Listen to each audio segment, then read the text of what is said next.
Hi hello welcome back to my channel Kalyana Mastu. ಈ ಚಾನಲ್ನ ಇನ್ನೂ ಯಾರು ಸಬ್ಸ್ಕ್ರೈಬ್ ಮಾಡದೆ ನೋಡ್ತಾ ಇದ್ದೀರಾ, ದಯವಿಟ್ಟು ನಮ್ಮ ಚಾನಲ್ನ ಸಬ್ಸ್ಕ್ರೈಬ್ ಮಾಡಿ ಸಪೋರ್ಟ್ ಕೂಡ ಮಾಡಿ. ಕತೆನ ಶುರು ಮಾಡೋಣ. ಪ್ರೀತಿಸೋದನ್ನು ಮೀರಿ ತಾನು ಭೂಮಿಯಲ್ಲಿ ಬದುಕಿದ್ದಕ್ಕೆ ಗುರ್ತಾಗಿರುವ ಆಧಾರವೇ ತನ್ನ ಮಗು. ಇನ್ನುಳಿದ ತನ್ನ ಆಯುಷ್ಯವನ್ನು ಕಳೆಯಲು ಅವಳು ಮತ್ತು ಮಗು ಇದ್ರೆ ಸಾಕು ಅನ್ನೋ ನಿರ್ಧಾರಕ್ಕೆ ಬಂದಿದ್ದ ರಮಣ್. ಆಸ್ಪತ್ರೆಗೆ ಬಂದವನು ಮಗುಗಳ ಒಮ್ಮೆಲೆ ಅರಳುವಂತೆ ಆಕಾಂಕ್ಷಳ ಮುಖ ಖುಷಿಯಾಗಿ ಅರಳೋದನ್ನು ಕಂಡ. ರಮಣ್ ಅವಳನ್ನು ಕಂಡ ತಕ್ಷಣ ಮನಸ್ಸು ಜಿಗಿದಾಡಿದ್ರೂ ಕೂಡ ಅವಳು ಮಾಡಿದ ಕೆಲಸವನ್ನು ಅವನಿಗೆ ಒಪ್ಕೊಳ್ಳಲು ಸಾಧ್ಯ ಆಗಲಿಲ್ಲ. ಅವನು ಚಿಂತಾಮಣಿಯ ಬಳಿ, ಅಕ್ಕ ಎಲ್ಲವನ್ನ ತಗೊಂಡಿದ್ದೀರಾ? ಹ್ಞೂ ತಮ್ಮ ತಗೊಂಡಿದ್ದೀನಿ, ನಾನು ಸ್ವಲ್ಪ ಹಾಗೆ ಮನೆಗೆ ಹೋಗಿ ಬಂದುಬಿಡ್ಲಾ ಅಂದರು ಚಿಂತಾಮಣಿ. ಬನ್ನಿ ಅಕ್ಕ, ನಾನೇ ಡ್ರಾಪ್ ಮಾಡ್ತೀನಿ. ಬೇಡ ತಮ್ಮ, ಹತ್ರನೇ ಅಲ್ವಾ, ನಾನೇ ಆಟೋದಲ್ಲಿ ಹೋಗಿಬಿಡ್ತೀನಿ. ಆಟೋಗೆ ಹಣ ಕೊಟ್ಟವನು, ಬೇಗ ಬನ್ನಿ ಅಕ್ಕ, ಇವಳಿಗೆ ಹಸುವಾಗುತ್ತೆ ಅಲ್ವಾ ಅಂದ. ಸ್ವಲ್ಪ ಹೊತ್ತಿನಲ್ಲಿ ಬಂದುಬಿಡ್ತೀನಿ ತಮ್ಮ ಅಂತ ತಲೆಯಾಡ್ಸ್ತವನು, ಹೋಗೋಣ ಅಂತ ಮುನ್ನಡೆದ. ಅವನು ಮುಂದೆ ಹೋಗಲು ಆ ಹೆಣ್ಮಗಳು ಅಂದರೆ ಆಕಾಂಕ್ಷ ಅವನ ಹಿಂದೆ ಹೋದ್ಲು. ಕಾರ್ ಏರಿದವನು ಮೌನವನ್ನೇ ಆವರಿಸ್ಕೊಂಡ. ಅವನ ಈ ದೂರದ ನಡವಳಿಕೆ ಆಕಾಂಕ್ಷಳಿಗೆ ಯಾವುದೋ ನಿರ್ಜನ ದ್ವೀಪದಲ್ಲಿದ್ದಂತೆ ಭಾಸವಾಯಿತು. ಕಣ್ಣುಗಳು ಸ್ವಲ್ಪ ತೇವಗೊಂಡವು. ಇವರು ಮಾತನಾಡಿದ ಈ ಸಮಯದಲ್ಲಿ ಚಿಂತಾಮಣಿಯಕ್ಕ, ಡಾಕ್ಟರ್ ಮತ್ತು ಹಲವು ಜನರಿದ್ದರು. ಯಾಕೆ ಇವನ ನೆನಪು ಮಾತ್ರ ನನಗೆ ಹೀಗೆ ಹಿಂಸಿಸ್ತಿದೆ ಅಂತ ಅನ್ನುವಷ್ಟಕ್ಕೆ ತಾನೇ ಕೇಳ್ಕೊಂಡ್ಳು.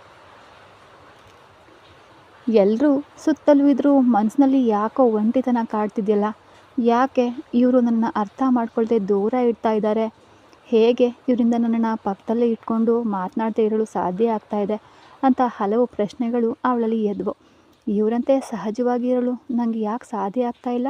ಎದೆಯನ್ನು ಸೂಜಿಯಿಂದ ಚುಚ್ಚಿದಂತಾಗುವ ಆ ನೋವಿನ ಯಾತನೆ.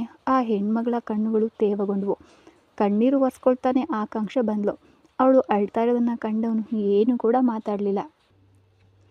ಇತ್ತ ಧೀರನ್, ಎಸ್ ಮಾಮ್, ಹೊರಗೆ ಹೋಗಬೇಕು, ಬರ್ತೀಯಾ? ವರ್ಕ್ ಇದೆ ಮಾಮ್, ಅದು ಪ್ರತಿದಿನ ನಿಂಗೆ ಇದ್ದೇ ಇರುತ್ತೆ, ಬಾ ಹೋಗೋಣ. ಅಮ್ಮನ ಮಾತಿಗೆ ಮರುಮಾತಿದೆಯಾ ಮಾಮ್ ಅಂದವನು ಲ್ಯಾಪ್ಟಾಪ್ನ ಮುಚ್ಚಿ ಎದ್ದು ಹಿಂದೆ ಬಂದ. ಮಾಮ್ 1 ಮಿನಿಟ್, ಕಾರ್ನ ತಗೊಂಡು ಬರ್ತೀನಿ ಅಂದವನು ತನ್ನ ಐಷಾರಾಮಿ ಕಾರನ್ನು ತರಲು ಅದರಲ್ಲಿ ಪವಿತ್ರ ಲಕ್ಷ್ಮಿ ಏರಿ ಕೂತ್ಕೊಂಡ್ಳು. ವಾಹನವು ಗದ್ದೆಗಳ ನಡುವಿನ ಡಾಂಬರು ರಸ್ತೆಯಲ್ಲಿ ಬರ್ತಿರುವಾಗ ಧೀರಾ, ಗಾಡಿ ನಿಲ್ಲಿಸು. ವೈ ಮಾಮ್ ಅಂದ. ಧೀರಾ, ಸ್ವಲ್ಪ ದೂರ ಅಷ್ಟೇ, ಕಾಲ್ನಡಿಗೆಯಲ್ಲಿ ಹೋಗೋಣ. ಮಾಮ್, ಕತ್ಲಾಗ್ತಾ ಇದೆ, ಹತ್ತಿರದಲ್ಲಿ ನನ್ನ ತಂದೆಯ ಕಡೆಯ ದೇವಸ್ಥಾನ ಇದೆ ಕಣೋ, ನಡ್ಕೊಂಡು ಹೋಗೋಣ ಬಾ ಅಂದ್ಲು. ನೀವು ಹೋಗಿ ಮಾಮ್, ನಾನು ಇಲ್ಲೇ ಇರ್ತೀನಿ ಅಂದವನು ರಸ್ತೆ ಬದಿಯಲ್ಲಿ ಕಾರ್ ನಿಲ್ಲಿಸ್ದ. ನೀನು ಬಾರೋ, ಇಂಟ್ರೆಸ್ಟ್ ಇಲ್ಲ ಮಾಮ್ ಅಂದ ಧೀರನ್. 1 ತಿಂಗಳಲ್ಲಿ ನಿನಗೆ ಹೆಣ್ಣು ನೋಡಿ ಮದುವೆ ಮಾಡಿಸ್ತೀನಿ, ಅವಳು ಬಂದು ನಿನ್ನ ಕೆನ್ನೆಗೆ 2 ಏಟು ಹೊಡೆದು ಕರ್ಕೊಂಡು ಹೋಗ್ತಾಳೆ. ನನ್ನನ್ನು ಯಾರೂ ಬಲವಂತ ಮಾಡೋಕ್ಕೆ ಆಗಲ್ಲ ಮಾಮ್, ನಿಮ್ಮನ್ನು ಹೊರತುಪಡಿಸಿ ಅಂದ. ಅದನ್ನು ನೋಡಿಬಿಡೋಣ ಬಿಡು, ನನ್ನನ್ನು ಮದುವೆಯಾಗೋಳು ಒಂದೇ ದಿನದಲ್ಲಿ ತಲೆ ಹಿಡ್ಕೊಂಡು ಓಡ್ ಹೋಗ್ತಾಳೆ. ನೀನು ನನಗೆ ಇಂಡಿಯಾಗೆ ಬರುವ ಮುಂಚೆ ಒಂದು ಮಾತು ಕೊಟ್ಟಿದ್ದೆ, ನೆನಪಿದೆಯಾ ಅಂದರು ಪವಿತ್ರ. ಮಾಮ್, ನೀವು ನೋಡುವ ಹೆಣ್ಣನ್ನೇ ಮದುವೆ ಆಗಬೇಕು, ಪ್ರೀತಿ ಗೀತಿ ಮಾಡಬಾರ್ದು ಅಷ್ಟೇ ತಾನೇ ಅಂದ ಧೀರನ್. ಇನ್ನೂ 2 ಇವೆ. ಏನು ಮಾಮ್? ನಾನು ಮದುವೆ ಮಾಡಿಸುವ ಹೆಣ್ಣಿನ ಕಣ್ಣಲ್ಲಿ ನಿನ್ನಿಂದ ಒಂದೇ ಒಂದು ಬಾರಿಯೂ ಕಣ್ಣೀರು ಬರಬಾರ್ದು. ಯಾವುದೇ ಪರಿಸ್ಥಿತಿಯಲ್ಲೂ ನೀನು ಅವಳನ್ನು ಬಿಟ್ಕೊಡ್ಬಾರ್ದು, ಅವಳಿಂದ ದೂರ ಆಗಬಾರ್ದು ಅಂತ ಹೇಳಿದರು ಪವಿತ್ರ. ಆಟಕ್ಕೂ ಅಂದರೆ ತಮಾಷೆಗೂ ಅವಳಿಗೆ ದೂರ ಆಗ್ತೀನಿ ಅನ್ನೋ ಮಾತನ್ನು ಹೇಳಬಾರ್ದು ಅಂದವ್ರ ಮುಂದೆ ನಡೆದ್ರು. ಇತ್ತ ಎಲ್ಲವನ್ನ ಮುಗಿಸಿ ಎಲ್ಲರೊಂದಿಗೆ ಮಾತನಾಡ್ತಾ ಇದ್ದ ಶರಣ್ಯ ಅಜ್ಜಿ ಎಲ್ಲರಿಗೂ ತನ್ನ ಮೊಮ್ಮಗಳನ್ನು ಪರಿಚಯಿಸಿದರು. ಊರು ಪೂರ್ತಿ ಸಂಬಂಧಿಕರೇ ಆಗಿದ್ದರಿಂದ ಅಜ್ಜಿ ಈಗ ಇಲ್ಲಿಂದ ಕದಲೋದಿಲ್ಲ ಅಂತ ತಿಳ್ಕೊಂಡ ಶರಣ್ಯ ಅಜ್ಜಿಯ ಬಳಿ ಸ್ವಲ್ಪ ದೂರ ನಡ್ಕೊಂಡು ಹೋಗಿ ಬರಲಾ ಅಂತ ಕೇಳಿದ್ದು. ಇದು ನಮ್ಮೂರೇ ಕಣಮ್ಮಿ, ಹೋಗ್ಬಾ. ಆ ಹೆಣ್ಮಗಳು ಮೆಲ್ಲನೆ ರಸ್ತೆಯಲ್ಲಿ ನಡೆದು ಬಂದ್ಲು. ಯಾಕೋ ಆ ರಮಣೀಯವಾದ ಸಂಜೆ ಸಮಯ ಅವಳನ್ನು ಮಂತ್ರಮುಗ್ಧಳನ್ನಾಗಿಸ್ತು. ದೇವಸ್ಥಾನದಿಂದ ಸ್ವಲ್ಪ ದೂರ ನಡ್ಕೊಂಡು ಬಂದುಬಿಟ್ಲು. ಸ್ವಲ್ಪ ಸಮಯ ಮೊಬೈಲ್ ನೋಡ್ತಾ ಇದ್ದ ಧೀರನ್ ಕಾರ್ನಿಂದ ಹೊರಗೆ ಬಂದು ನಿಂತಿದ್ದ. ನಂತರ ವಾಹನದ ಮೇಲೆ ಏರಿ ಕುಳಿತ. ಗಂಭೀರವಾಗಿ ಕುಳಿತಿದ್ದ, ಒಂದು ರೀತಿ ದೆವ್ವ ಥರ. ಅವನಿಗೆ ಆ ಕತ್ಲು ಮತ್ತು ಅದು ನೀಡಿದ ಒಂಟಿತನ ತುಂಬ ಇಷ್ಟ ಆಗಿತ್ತು. ಇತ್ತ ತನ್ನ ಮೊಮ್ಮಗಳು ಮೊದಲು ಕರ್ಕೊಂಡು ಹೋಗುವ ಜಾಗ ದೇವಸ್ಥಾನವೇ ಆಗಿರಬೇಕು ಅಂತ ದೇವಸ್ಥಾನಕ್ಕೆ ಕರ್ಕೊಂಡು ಬಂದರು ಅಜ್ಜಿ ಮತ್ತು ಮುರುಗನ್ ತಾತ. ಅವಳ ಹೆಸರಿನಲ್ಲಿ ದೇವಸ್ಥಾನದಲ್ಲಿ ವಿಶೇಷ ಪೂಜೆ ಬೇರೆ ಇತ್ತು. ಸಂಜೆ ರಸ್ತೆ ಬದಿಯ ಕಂಬದಲ್ಲಿದ್ದ ಒಂದು ದೀಪ ಇನ್ನು ಸ್ವಲ್ಪ ಹೊತ್ತಿನಲ್ಲಿ ನಾನು ಹಾರಿ ಹೋಗ್ತೀನಿ ಅಂತ ಸೂಚನೆ ನೀಡುವಂತೆ ಮಿನುಗ್ತಾ ಹೋಯ್ತು. ಅಲ್ಲಿವರೆಗೆ ಬೆಳಕಿದ್ದ ಜಾಗ ಈಗ ಕತ್ಲಾಯ್ತು. ಹಿಂತಿರುಗಿ ನೋಡಿದ್ರೆ ಯಾರೂ ಕಾಣಿಸ್ಲಿಲ್ಲ. ಅಯ್ಯೋ, ಯಾರ್ದು ಇಲ್ಲದ ರಸ್ತೆಗೆ ಬಂದ್ಬಿಟ್ನಲ್ಲ ಅಂತ ಮನಸ್ಸು ಸ್ವಲ್ಪ ಗಾಬರಿ ಆಯಿತು. ಸಡನ್ನಾಗಿ ರಾತ್ರಿ ಮತ್ತು ಕತ್ತಲು ಆವರಿಸಿದ್ರಿಂದ ಆ ಹೆಣ್ಮಗಳಿಗೆ ಭಯನೇ ಆಯಿತು. ಆ ಸಮಯದಲ್ಲಿ ಕೆಲವು ದೆವ್ವದ ಭಯಗಳು ಅವಳ ನೆನಪಿಗೆ ಬಂದು ಹೆದರಿಸಿದ್ವು. ಅವಳು ದೇವರನ್ನ ಬೇಡ್ಕೊಂಡ್ಳು, ಅಮ್ಮ ಮೀನಾಕ್ಷಿ, ಭಯ ಆಗ್ತಿದೆ, ಜೊತೆಗೆ ಬಾ, ನೀನೇ ನನಗೆ ದಾರಿ ಅಂತ ಪ್ರಾರ್ಥಿಸ್ತಾನೆ ಬಂದ್ಲು. ದೂರದಲ್ಲಿ ಸ್ವಲ್ಪ ಬೆಳಕು ಕಾಣಿಸಲು ವೇಗವಾಗಿ ನಡ್ಕೊಂಡು ಬಂದ್ಲು. ಆ ರಸ್ತೆಯನ್ನು ದಾಟಿ ತನ್ನ ಹೆದರಿಸಿದ ಕತ್ತಲನ್ನ ಬಿಟ್ಟು ಬೆಳಕಿದ್ದ ಜಾಗಕ್ಕೆ ಓಡ್ ಬಂದ್ಲು. ಜಲ್ ಜಲ್ ಅನ್ನೋ ಶಬ್ದ ದೂರದಿಂದ ತನ್ನ ಕಡೆಗೆ ಬರ್ತಾ ಇರಲು ಮೊಬೈಲ್ ಟಾರ್ಚನ್ನು ಶಬ್ದ ಬಂದ ಕಡೆಗೆ ತಿರುಗಿಸ್ತಾ ಧೀರನ್ ಯಾವುದೋ ಒಂದು ಆಕೃತಿ ಓಡ್ ಬರೋದನ್ನು ಕಂಡವನು ಯಾರದು ಅಂತ ನೋಡ್ದ. ಬಂದವಳು ಕತ್ತಲೆಯಲ್ಲಿ ಒಂದು ಆಕೃತಿ ಗಾಳಿಯಲ್ಲಿ ಕುಳಿತಿರುವಂತಿದ್ದದನ್ನು ಕಂಡು, ಅಮ್ಮ, ದೆವ್ವ ದೆವ್ವ ಅಂತ ಧೀರನನ್ನು ಕಂಡು ಕೆಳಗಡೆ ಓಡ್ ಬಂದ್ಲು. ತಕ್ಷಣ ಧೀರನ್ ಕೆಳಗೆ ಜಿಗಿದು ನಿಂತ. ಓಡ್ ಬಂದವಳು ಅವನ ಮೇಲೆ ಡಿಕ್ಕಿ ಹೊಡೆದ ತಕ್ಷಣ ಅವಳ ಸ್ಪರ್ಶವಾದ ಜಾಗದಲ್ಲಿ ಅವನಿಗೆ ವಿದ್ಯುತ್ ಸಂಚಾರ ಆದಂತೆ ಆಯಿತು.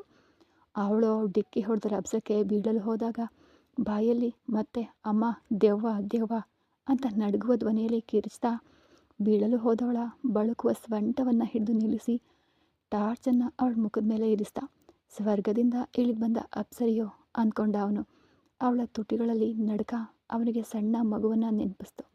ಹೇಯ್, ದೆವ್ವ ಅಲ್ಲ, ನನ್ನ ನೋಡು ಅಂತವನು ಟಾರ್ಚ್ ಹಾಕಿ ಅವನ ಮುಖವನ್ನು ತೋರಿಸ್ದ. ನಿಜವೇ ಅಂತ ಸುತ್ತಲೂ ನೋಡಿದ ಆ ಹೆಣ್ಮಗಳಿಗೆ ನಂಬಲು ಸಾಧ್ಯ ಆಗಲಿಲ್ಲ. ಆ ಸಮಯದಲ್ಲಿ ನಾಯಿಯೊಂದು ಬೊಗಳಲು ಅಮ್ಮ ಅಂತ ಅವನನ್ನು ಬಿಗಿಯಾಗಿ ಅಪ್ಕೊಂಡು ಸಾವಿರಾರು ಹೆಣ್ಮಕ್ಳನ್ನು ದಾಟಿ ಬಂದವನಲ್ಲಿ ಕ್ಷಣಾರ್ಧದಲ್ಲಿ ಸಣ್ಣ ಬದಲಾವಣೆ ಆಯಿತು.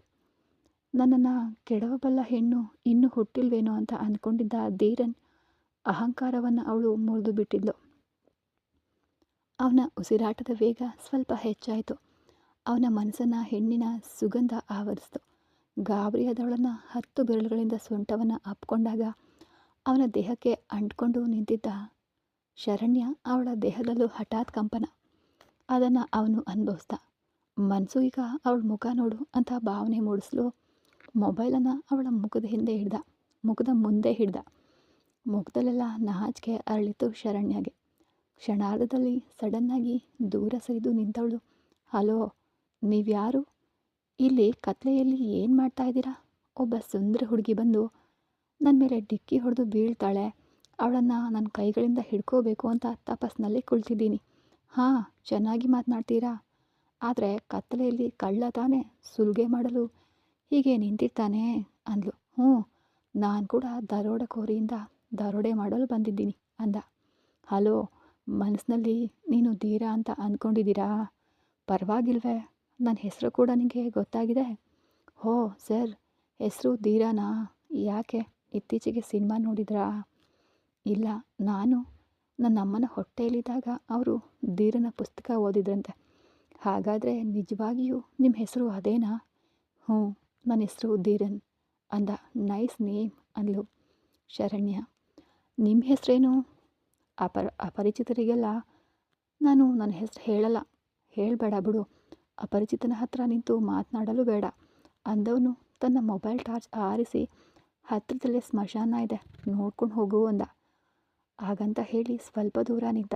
ಅಯ್ಯೋ, ನನ್ನ ಹೆಸರು ಶರಣ್ಯ, ನನ್ನನ್ನು ಬಿಟ್ಟು ಹೋಗಬೇಡಿ ಅಂತ ಕತ್ತಲೆಯಲ್ಲಿ ಕೈ ಬೀಸ್ತಾ ಅವನನ್ನು ಹುಡುಕಿದ್ಲು. ಯಾರೋ ನಿನಗೆ ತಪ್ಪಾಗಿ ಹೆಸರಿಟ್ಟಿದ್ದಾರೆ ಅಂತ ಅವಳ ಕಿವಿ ಹತ್ರ ಮಾತನಾಡ್ದ ಧೀರನ್. ನನ್ನ ಹೆಸರಿಗೇನು ಕೊರತೆ ಅಂದ್ಲು ಶರಣ್ಯ. ಹೂಗಳನ್ನು ಹೊತ್ತು ನಿಲ್ಲುವ ಹೂದೋಟಕ್ಕೆ ಮಂಜರಿ ಅನ್ನೋ ಹೆಸರು ಸೂಕ್ತವಾಗಿರುತ್ತೆ. ಮಾತಿನಲ್ಲಿ ನೀವು ಚಾತುರರೇ ಸರಿ. ಪ್ಲೀಸ್ ನನ್ನನ್ನು ಆ ದೇವಸ್ಥಾನದ ಹತ್ರ ಬಿಟ್ಬಿಡಿ, ಕಾರಲ್ಲಿ ಏರ್ ಕೂತ್ಕೋ, ಡ್ರಾಪ್ ಮಾಡ್ತೀನಿ. ಅಯ್ಯೋ, ಊರ ಹೆಸರು ಗೊತ್ತಿಲ್ಲದವನ ಜೊತೆ ಕಾರ್ನಲ್ಲಿ ಬರೋದಾ? ಬಾರ್ದು ಅಂತ ಯೋಚಿಸಿದವಳು, ಪಕ್ಕದಲ್ಲೇ ತಾನೇ ನಡ್ಕೊಂಡು ಹೋಗ್ಬಿಡ್ತೀನಿ, ಯಾಕೆ ನಿನ್ನನ್ನು ಅಪಹರಿಸ್ಕೊಂಡು ಹೋಗ್ತೀನಿ ಅಂತ ಭಯ ಆಗ್ತಿದೆಯಾ? ಅದೇನೂ ಇಲ್ಲ ಅಂತ ಹೇಳಿದ್ಲು. ನನಗೆ ನಿನ್ನನ್ನು ಅಪಹರಿಸ್ಕೊಂಡು ಹೋಗಬೇಕು ಅಂತಾನೆ ನನ್ನ ಮನಸ್ಸಲ್ಲಿದೆ ಅಂದ. ಖಂಡಿತ ಇಲ್ಲ. ನನಗೆ ಕರಾಟೆ ಗೊತ್ತಿದೆ. ಎಚ್ಚರ. ಹೌದಾ? ಟೆಸ್ಟ್ ಮಾಡೋಣವಾ? ಅಂತ ಹತ್ತಿರ ಬಂದ. ಅಯ್ಯಯ್ಯೋ ಅಂತ ಮುಂದೆ ಓಡಿ ಬಂದವಳು ಕಲ್ಲಿಗೆ ಎಡವಿ ಕೆಳಗಡೆ ಬಿದ್ಲು. ನಗ್ತಾ ಬಂದವನು ಬೆರಳು ಹಿಡಿದು ಎಬ್ಬಿಸಿ ನಿಲ್ಲಿಸಿ ಅವಳೊಂದಿಗೆ ನಡೆಯಲು ಪ್ರಾರಂಭಿಸ್ದ ಧೀರನ್. ಖಂಡಿತ ಇಲ್ಲ. ದೇವಸ್ಥಾನದ ಹತ್ರ ಬಂದ್ವು ಅನ್ನೋದಕ್ಕೆ ಕುರುಹಾಗಿ ಅಲ್ಲಿ ಗಂಟೆ ಶಬ್ದ ಕೇಳಿಸ್ತು. ಅವರಿಬ್ಬರನ್ನ ಸ್ವಾಗತಿಸ್ತು. ದೇವಸ್ಥಾನದ ಹತ್ರ ಬಂದ ತಕ್ಷಣ ತುಂಬ ಧನ್ಯವಾದಗಳು ಅಂತ ಹೇಳಲು ಹೋದವಳು ತಿರುಗಿ ಪೂರ್ತಿಯಾಗಿ ಅವನ್ನ ನೋಡಿದ್ಲು. ಆಧುನಿಕ ನಾಗರಿಕತೆಯ ತುದಿಯಂತೆ ಅವನು ಇದ್ದ. ಏನು ಎನ್ನುವಂತೆ ಅವನು ಹುಬ್ಬೇರಿಸ್ದ. ತುಂಬ ಥ್ಯಾಂಕ್ಸ್. ಮುಂದಿನ ಬಾರಿ ಸಿಗಬೇಡಿ. ಯಾಕೆ ಅನ್ನುವಂತೆ ಶರಣ್ಯ ನೋಡಿದ್ಲು. ಹೃದಯವನ್ನು ಕಳ್ಕೊಂಡು ಬಿಡ್ತೀನೇನೋ ಅನ್ನೋ ಭಯ ಆಗ್ತಿದೆ. ಅವನನ್ನು ದಿಟ್ಟಿಸಿ ನೋಡಿ ನನ್ನ ಹೃದಯ ಯಾವತ್ತೂ ನಾನು ಕಳ್ಕೊಳ್ಳೋದಿಲ್ಲ. ಯಾಕೆ ಅಷ್ಟೊಂದು ಗಟ್ಟಿಯಾಗಿ ಬೀಗ ಹಾಕ್ಕೊಂಡಿಟ್ಟಿದ್ದೀರಾ ಮಿಸ್ ಅಂದ. ನನ್ನ ತಂದೆಗೆ ಮಾತು ಕೊಟ್ಟಿದ್ದೀನಿ, ಅವರು ನೋಡುವ ಹುಡುಗನನ್ನು ಮಾತ್ರ ನಾನು ಮದುವೆ ಆಗ್ತೀನಿ ಅಂತ ಹೇಳಿದವಳು ಇದೇ ರೀತಿ ಎಲ್ಲ ಹುಡುಗಿಯರ ಹತ್ರನೂ ಮಾತನಾಡ್ತೀರಾ? ಅವನು ಕಣ್ಮಿಟಿಗಿಸಿ ಈ ರೀತಿ ಕೂಡ ಮಾತನಾಡ್ತೀನಿ ಅಂತ ನನಗೆ ನಿನ್ನನ್ನು ನೋಡಿದ ಮೇಲೇ ಗೊತ್ತಾಗಿದ್ದು ಅಂದ ಧೀರನ್. ಕೋಪದಲ್ಲಿ ನೋಡ್ತಾನೆ ಅವಳು ಒಳಗಡೆ ಹೊರಟು ಹೋದ್ಲು. ಹೋಗ್ತಾ ಇರುವ ಅವಳನ್ನೇ ನೋಡ್ತಾ ಇದ್ದವನ ಹತ್ತಿರ ಬಂದ ಪವಿತ್ರ ಇಷ್ಟೊಂದು ದೂರ ಬಂದು ದೇವಸ್ಥಾನದ ಒಳಗೆ ಬರದೆ ಏನೋ ಮಾಡ್ತಿದೀಯಾ ಅಂದರು. ನೀವು ಪೂಜೆ ಮಾಡಿದ್ದೀರಲ್ಲ ಅದೇ ಸಾಕುಮ್ಮ, ಹೋಗೋಣವಾ ಮಾಮ್ ಅಂದ. ಇನ್ನೂ ಸ್ವಲ್ಪ ಹೊತ್ತು ಮಗನೆ, ಅಲ್ಲೊಂದು ಆಲದ ಮರ ಇದೆ ಅಲ್ವಾ, ನೋಡು ಅಲ್ಲಿ ಸ್ವಲ್ಪ ಹೊತ್ತು ಕೂತ್ಕೊಂಡು ಬಂದುಬಿಡ್ತೀನಿ. ರಾತ್ರಿ ಸಮಯದಲ್ಲಿ ಮರದ ಕೆಳಗಡೆ ಕೂತ್ಕೊಂಡು ಏನು ಮಮ್ಮಿ ಕೂತ್ಕೊಳ್ಬಾರ್ದು ಅಂತ ನಿಮಗೆ ಗೊತ್ತಿಲ್ವಾ ಅಮ್ಮ ಅಂದ. ಕೆಲವು ನೆನಪುಗಳನ್ನು ಸಮಯ ಇದು. ಆ ಮರದ ಕೆಳಗೆ ನಾನು ತುಂಬ ದಿನ ಸಂತೋಷವಾಗಿದ್ದೀನಿ. 5 ನಿಮಿಷ ಅಂದವರು ಅಲ್ಲಿಗೆ ಹೋಗಿ ಮರದ ಸುತ್ತ ಕಟ್ಟಿದ ಕಲ್ಲಿನ ಜಗಲಿ ಮೇಲೆ ಕೂತ್ಕೊಂಡ್ರು. ಅವನು ಏನು ಅಮ್ಮ ಸ್ಪೆಷಲ್ ಅಂತ ಹಿಂದೆ ಬಂದ. ಇಲ್ಲಿ ನಾನು ನನ್ನ ಗೆಳತಿ ಸುಮಿತ್ರಾ ತುಂಬ ಸಮಯ ಕೂತ್ಕೊಳ್ತಾ ಇದ್ವು. ಏನು ಮಾತನಾಡ್ತಿದ್ದೀವೋ ನಮಗೆ ಗೊತ್ತಾಗ್ತಾ ಇರಲಿಲ್ಲ. ಸಮಯ ಕಾಲ ಹೋಗೋದೇ ತಿಳಿದೇ ಮಾತನಾಡ್ತಾ ಇದ್ದ ದಿನಗಳು ಮಗನೇ ಅವು. ಈಗ ತಾನೇ ನಿಮ್ಮ ಹತ್ರ ಮೊಬೈಲ್ ಇದೆಯಲ್ಲ ಅಂದ್ಕೊಂಡಾಗ ಮಾತನಾಡ್ಕೊಳ್ಬಹುದಲ್ವ ಮಾಮ್. ಅವಳು ರಜೆಗೆ ಬರುವಾಗ ಮಾತ್ರ ನನ್ನಿಂದ ಮಾತನಾಡಲು ಸಾಧ್ಯ ಆಗ್ತಿತ್ತು.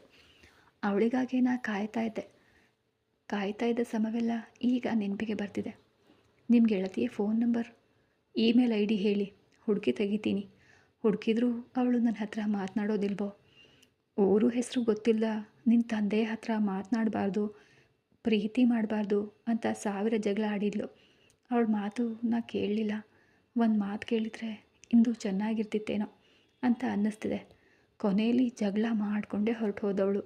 ಈಗ ಹೇಗಿದ್ದಾಳೋ, ಎಲ್ಲಿದ್ದಾಳೋ ಅಂದವರ ನೆನಪಿನ ನೋವು ಮುಖದಲ್ಲಿ ಹರಿಯಿತು. ಇತ್ತ ಮೊಮ್ಮಗಳ ಹತ್ರ ಎಲ್ಲಿಗೆ ಹೋಗಿದೆ ಶರಣ್ಯ ಅಂದರು ಅಜ್ಜಿ.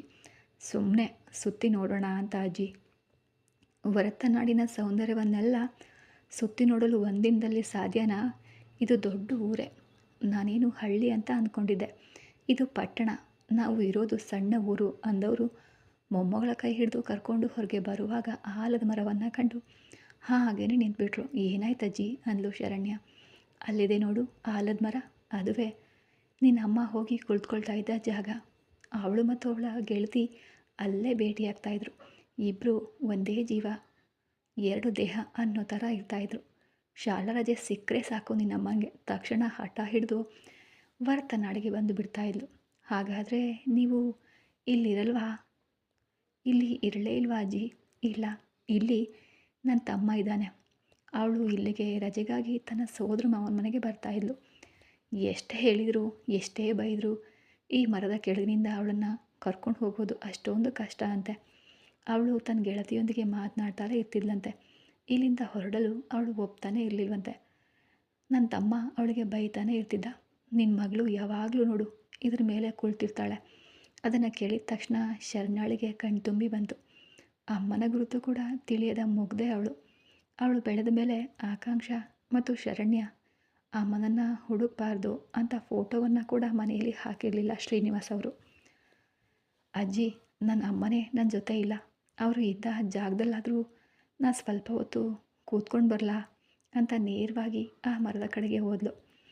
ತನ್ನ ತಾಯಿ ಮೌನವಾಗಿ ಕುಳಿತಿರೋದನ್ನು ನೋಡಿ ಕಂಡವನು ಮರದ ಹಿಂದೆ ಕಾಲ್ಗೆಜ್ಜೆ ಶಬ್ದ ಕೇಳಿದ ತಕ್ಷಣ ಅವಳೇ ಇರಬಹುದು ಅಂದ್ಕೊಂಡು ಮೆಲ್ಲನೆ ಎದ್ದು ಬಂದ. ಧೀರನ್ ಓಡಿ ಬಂದವಳು ಆ ಮರದ ಸುತ್ತ ಕಟ್ಟಿದ್ದ ಕಲ್ಲಿನ ಜಗಲಿ ಮೇಲೆ ಕುಳಿತಾಗ ಯಾಕೋ ತನ್ನ ತಾಯಿ ತನ್ನೊಂದಿಗೆ ಇದ್ದಾಳೆ ಅನ್ನೋ ಭಾವನೆ ಕಣ್ಮುಚ್ಚಿ ಕುಳಿತಿದ್ದವಳ ಮೂಗಿಗೆ ಸ್ವಲ್ಪ ಸಮಯದ ಹಿಂದೆ ಒಬ್ಬನ ಮೇಲೆ ಒರ್ಗಿ ನಿಂತಾಗ ಬಂದ ಅದೇ ಸುವಾಸನೆ ಬಂತು. ತಲೆ ಎತ್ತಿ ನೋಡಿದಾಗ ಅವನು ಕೈಗಳನ್ನು ಎದೆ ಅಡ್ಡವಾಗಿ ಕಟ್ಕೊಂಡು ಅವಳನ್ನೇ ದಿಟ್ಟಿಸಿ ನೋಡ್ತಾ ಹುಬ್ಬೇರಿಸಿ ಏನು ಅನ್ನುವಂತೆ ಕೇಳ್ದ ಧೀರನ್. ಆಗ ಶರಣ್ಯ ಹೋಗೋಣ ಬಾ ಅಂತ ಧ್ವನಿ ಕೇಳಿ ಅವನು ಸ್ವಲ್ಪ ದೂರ ಜರಿದು ನಿಂತ. ಅಲ್ಲಿದ್ದ ಯುವಕನನ್ನು ನೋಡಿದ ಅಜ್ಜಿ, ಯಾರಪ್ಪ ನೀನು? ನಿನ್ನನ್ನು ಈ ಮುಂಚೆ ಈ ಊರಿನಲ್ಲಿ ನೋಡೇ ಇಲ್ವಲ್ಲ. ನಾನು ಅಂತ ಧೀರನ್ ಹೇಳೋ ಅಷ್ಟರಲ್ಲಿ ಅಲ್ಲಿಗೆ ಬಂದ ಪವಿತ್ರ, ನನ್ನ ಮಗನೇ, ನಾನು ಕೂಡ ಈ ಊರಿನವಳೇ ಅಮ್ಮ, ನಿಮ್ಮನ್ನು ನಾನು ಮುಂಚೆ ನೋಡೇ ಇಲ್ವಲ್ಲ ಅಂದರು ಅಜ್ಜಿ. ಇದೇ ನಾ ಹುಟ್ಟಿ ಬೆಳೆದ ಊರು. ಹಲವು ವರ್ಷಗಳ ಹಿಂದೆ ನಾವು ಸಿಂಗಾಪುರಕ್ಕೆ ಹೊರಟು ಹೋಗಿದ್ವು. ಅಲ್ಲಿಂದ ಇವತ್ತೇ ಬಂದಿದ್ದೀವಿ. ಓ ಹೌದಾ? ಧೀರನ್ ಅವಳನ್ನೇ ನೋಡಲು ಅವಳು ಮಾತ್ರ ಈ ಮನುಷ್ಯ ಯಾಕೆ ನನ್ನನ್ನು ಹೀಗೆ ನೋಡ್ತಿದ್ದಾನೆ ಅಂದ್ಕೊಳ್ತಾ ನೋಟವನ್ನು ಬೇರೆ ಕಡೆಗೆ ತಿರುಗಿಸಿದ್ಲು. ಅಮ್ಮ, ಮನೆಗೆ ಬರಲು ಮನಸ್ಸಿಲ್ವಾ ಅಂತ ಅಲ್ಲಿಗೆ ಬಂದರು ಲಲಿತಾ. ಅಲ್ಲಿಗೆ ಬಂದ ಮಹಿಳೆಯನ್ನು ನೋಡಿದ ಪವಿತ್ರಾಗೆ ಸಂತೋಷವನ್ನು ತಡೆಯಲು ಆಗಲೇ ಇಲ್ಲ. ನೀವು ಸುಮಿತ್ರಾನ ಅಕ್ಕ ತಾನೇ? ಹೌದು, ನೀವು ಯಾರು ಅಂದರು. ಗುರ್ತು ಸಿಗದೆ, ನಾನೇ ಪವಿತ್ರ, ಸುಮಿತ್ರಾನ ಫ್ರೆಂಡ್. ಅವರು ಅಮ್ಮ, ನಾನು ಸುಮಿ ವರ್ತನಾಡಿಗೆ ಬಂದಾಗಲೆಲ್ಲ ನಿಮ್ಮ ಮಗಳು ಒಬ್ಬಳ ಜೊತೆ ಸುತ್ತಿದ್ದಾಳೆ ಅಂತ ದೂರು ಹೇಳ್ತಿದ್ನಲ್ವ, ಅವಳೇ ಈ ಹುಡುಗಿ ಅಂದ್ಲು ಲಲಿತಾ. ಓ ನೀನಾ ಅಮ್ಮ, ಚೆನ್ನಾಗಿದೆಯಾ? ಈಗಷ್ಟೇ ನನ್ನ ಮೊಮ್ಮಗಳ ಹತ್ರ ಹೇಳ್ತಾ ಇದ್ದೆ ನಿನ್ನ ಬಗ್ಗೆ. ಪವಿತ್ರ ಅತ್ಯಂತ ಕುತೂಹಲದಿಂದ ಹೌದು ಸುಮಿ. ಆ ಪ್ರಶ್ನೆಯಲ್ಲಿ ಶರಣ್ಯ, ಲಲಿತಾ, ಅಜ್ಜಿ ಮೂವರ ಮುಖವು ಬಾಡ್ಹೋಯ್ತು. ಅವರ ಮುಖವನ್ನು ಗಮನಿಸಿದ ಪವಿತ್ರ, ಏನಾಯಿತು, ಯಾಕೆ ಒಮ್ಮೆಲೆ 3 ಜನನೂ ಬೇಸರವಾದ್ರಿ ಅಂತ ಕೇಳಿದ್ಲು. ಸುಮಿ ಈಗ ಇಲ್ಲಮ್ಮ, ಇವಳು ಹುಟ್ಟಿದ ತಕ್ಷಣವೇ ಅವಳು ದೇವರ ಹತ್ರ ಹೊರಟು ಹೋದ್ಲು ಅಂದರು ಅಜ್ಜಿ. ಕಣ್ತುಂಬಿ ಬಂತು ಅವರಿಗೆ. ಈ ಜಗತ್ತಿನಲ್ಲಿ ಸಂಬಂಧವೆಂದು ಸ್ನೇಹವೆಂದು ಹೇಳ್ಕೊಳ್ಳುವ ಒಬ್ಬಳ ಮುಖವನ್ನು ಕೊನೆಯವರೆಗೂ ನೋಡದೆ ಹೊರಟು ಹೋದ್ನಲ್ಲ ಅಂತ ಕಣ್ಣೀರು ಹಾಕಿದರು. ಒಂದು ಕ್ಷಮೆಯನ್ನು ಕೂಡ ಅವಳಲ್ಲಿ ಕೇಳಲಾಗಲಿಲ್ಲ ಅನ್ನೋ ಸಂಕಟ ಅವರಿಗೆ. 20 ವಯಸ್ಸಿನಲ್ಲಿ ಆಗಲಿದ್ದವಳನ್ನು 47ನೇ ವಯಸ್ಸಿನಲ್ಲಿ ಹುಡುಕಿದ್ರೆ ಸಿಗ್ತಾಳಾ? ಗೆಳತಿಯನ್ನಂತೂ ನೋಡಲಾಗಲಿಲ್ಲ. ಗೆಳತಿಯ ಮಗಳನ್ನಾದರೂ ಅಪ್ಕೊಳ್ಬೇಕು ಅನಿಸಿದ ಮನಸ್ಸು ಸಂತೈಸಲು ನಿನ್ನನ್ನು ಒಮ್ಮೆ ಅಪ್ಕೊಳ್ಳಮ್ಮ ಅಂತ ಕೇಳಿದ್ಲು ಪವಿತ್ರ ಪ್ರೀತಿಯಿಂದ.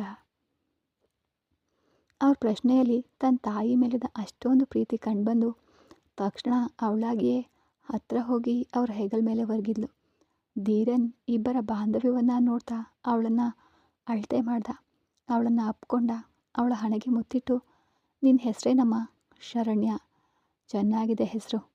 ನಾನು ಭಾರತಕ್ಕೆ ಬರಬೇಕು ಅಂದ್ಕೊಂಡಿದ್ದಕ್ಕೆ ಕಾರಣಗಳಲ್ಲಿ ನಿನ್ನ ಅಮ್ಮನನ್ನು ನೋಡಬೇಕು ಅನ್ನೋದು ಕೂಡ ಒಂದು ದೊಡ್ಡ ಕಾರಣ. ನನ್ನ ಅಮ್ಮ ಅಂದರೆ ನಿಮಗೆ ತುಂಬ ಇಷ್ಟನಾ? ತುಂಬ ತುಂಬ ತುಂಬ ಅಂದರು. ಪ್ರೀತಿಯ ಅತಿರೇಕದಲ್ಲಿ ಕೈಗಳನ್ನು ಅಗಲಿಸಿ ತೋರಿಸಿದ್ರು. ಅವರ ನಡವಳಿಕೆಯನ್ನು ಗಮನಿಸಿದ ಧೀರನ್ಗೆ ಒಂದಂತೂ ಅರ್ಥ ಆಯಿತು, ತನ್ನ ತಾಯಿ ತನ್ನ ಗೆಳತಿಯನ್ನು ಎಷ್ಟು ಪ್ರೀತಿಸ್ತಾ ಇದ್ರು ಅಂತ. ಶರಣ್ಯ, ನಾನು ನನ್ನ ಅಮ್ಮನನ್ನು ನಿನ್ನೆವರೆಗೂ ನೋಡೇ ಇರಲಿಲ್ಲ. ಅಜ್ಜಿ ಮನೆಯಲ್ಲಿ ಫೋಟೋದಲ್ಲಿ ಮಾತ್ರ ನೋಡಿದ್ದು, ಒಂದಿನೂ ನೋಡಲೇ ಇಲ್ವಾ ಅಂದ ಪವಿತ್ರ. ಅಮ್ಮ ನೆನಪು ಬಂದಾಗಲೆಲ್ಲ ಅಪ್ಪನ ಹತ್ರ ಹೋಗಿ ಕೇಳಿದರೆ ಅವರು ನನ್ನ ಅಕ್ಕನನ್ನೇ ತೋರಿಸ್ತಿದ್ರು. ನಿನ್ನ ಅಮ್ಮ ಮತ್ತು ಅಕ್ಕ ಒಂದೇ ಥರ ಇದ್ದಾರೆ ಅಂತ. ಅಕ್ಕ ಕೂಡ ನನ್ನನ್ನು ಅಮ್ಮನ ಹಾಗೇ ನೋಡ್ಕೊಳ್ತಾಳೆ.